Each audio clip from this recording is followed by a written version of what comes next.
1 John says, perfect love casts out all fear. And what I've realized is love covering a multitude of sins and casting out fear. When you start to love people, when you really love people, fear will seem to just drop away, just start to fall away, and the mistakes of others that you love and care about will become less and less. And when they receive that love, they'll grow. You know why I changed? Is because Jesus loved me just the way I was, not the way I should be or could be. And it was a love that transformed me. It wasn't rules and regulations. It wasn't people telling me that I was going to go to hell. It was people who finally at 20, because I thought God hated me until then, told me to read Galatians and then Romans. Those books changed my life. And I realized something called love and grace. And it changed me forever. The echo is awesome.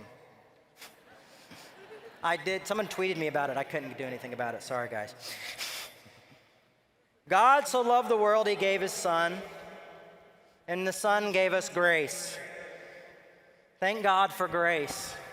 It truly is amazing, and it is my life to tell people about grace. See, I grew up in a church where we didn't talk much about grace, and we didn't even know what the word meant. I thought it was a song.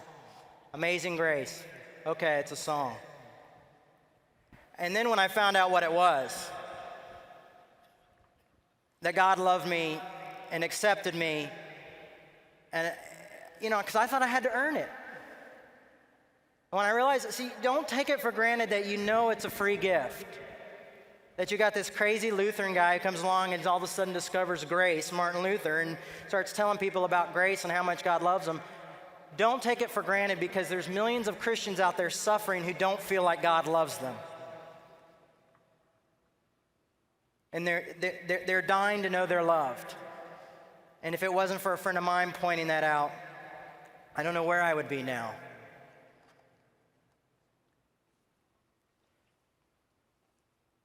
Love will take off the blinders. It'll take away fear.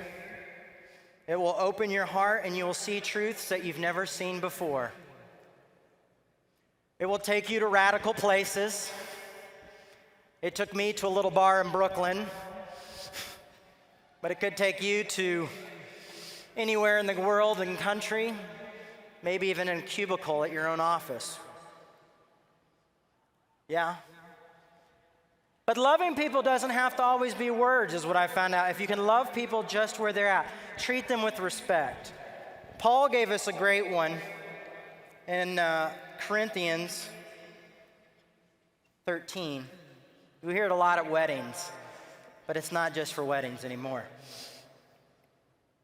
Love is patient and kind. Love is not jealous or boastful or proud or rude. Love does not demand its own way. It's not irritable and keeps no record of when it's been wronged. I'll tell you what, we can't possibly get all these, but if we could get to the point where we didn't keep records when people messed up, we would change the world just on that alone.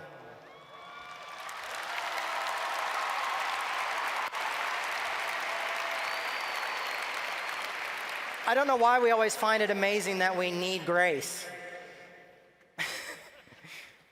He messed up, I can't believe it. Really? Jesus died for that. If we could be saved by keeping numbers, then Jesus didn't have to die. But, Jesus said, I got to pay for your price because you guys are going to be kind of screwy.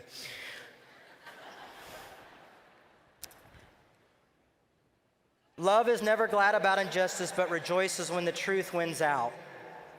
Love never gives up. Once again, something that can change the world. Never loses faith, is always hopeful, but I want to stick on this last one, and endures through every circumstance. That's the key. Love people where they're at. Don't demand change. Don't look and say you got to be this way, you got to be that way. Love people where they're at. Show them Jesus rather than preaching at them Jesus. And their lives will be changed. But I've got like 35 seconds. You Lutherans like quick sermons, don't you? You guys always beat us to the buffet.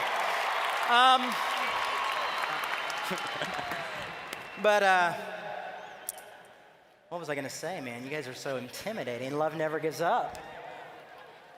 But one of the hardest things you can do is not just realize that tonight, I know you're here and you're loving on people and showing people stuff, but it's sometimes really hard to accept that you're accepted. Know that you are loved. Nothing you can do can change it. You can't get away from it. So receive it and give it away. And then receive it and give it away. Because that's all we can do is love each other, because we got to stop it. Because the church can't be divided anymore. We don't need doctrinal walls. We need to learn to love each other where we're at, despite our differences. If this kid who grew up Assemblies of God is speaking to a bunch of Lutherans, things are changing. I grew up, I was told Lutherans were going to hell. Actually, yeah, but everybody else was too, so don't worry. You have truly made my year. My life is just, I can't believe this. So I'm just going to look at you guys and say thank you for having me, and thank you for loving me, and continue to love everyone. Thank you.